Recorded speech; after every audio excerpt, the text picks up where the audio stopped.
আজকে টিকিট দিছি কয়জনের হাত জাগান? জান্নাতের টিকিট পাইছেন কে কে? হাত জাগান, তরুণরা হাত জাগাও। হায় হায়, এরা হুজুর না খেজুর বুঝি না। জামাত শিবির ছাড়া এই পৃথিবীতে আপনার সহি কোনো মুসলমান নাই। দাড়ি টুপি, এই শালারা কি আলেম না জালেম?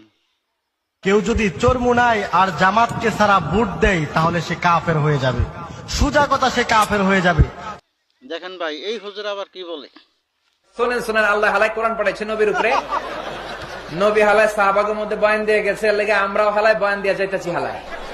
এরকম কিছু কমু না আমি কলতা 12 বছরের দুঃখ হইব।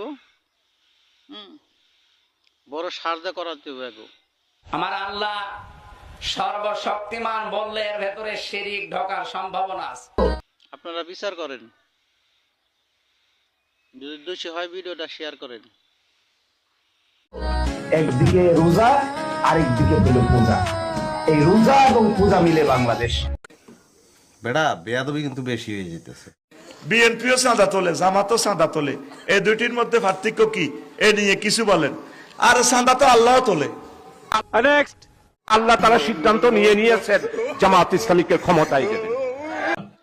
দাড়ি টুপিওয়ালা শয়তান দেখবেন, যদি আপনাদের মনে হয় যে এরা আসলে অরিজিনাল শয়তান, তাইলে আপনাদের কাছে দাবি রইল ভিডিওটা শেয়ার করবেন।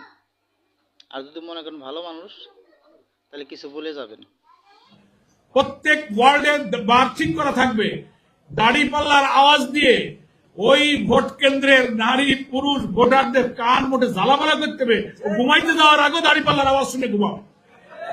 নেক্সট, বাংলাদেশে যদি নামাজ কায়েম হয়, 18 কোটি মানুষ নামাজ পড়বে। আপনি একটা ভোট দিয়ে 18 কোটি মানুষের নামাজের সওয়াব। তাই মসজিদে রাজনীতি করা যাবে না। মসজিদে রাজনীতি যদি না করা যায়, মসজিদে কোরআন তেলাওয়াত চলবে না। আর যদি কোরআন তেলাওয়াত হয়, মসজিদে রাজনীতি হবেই হবে ইনশাআল্লাহ।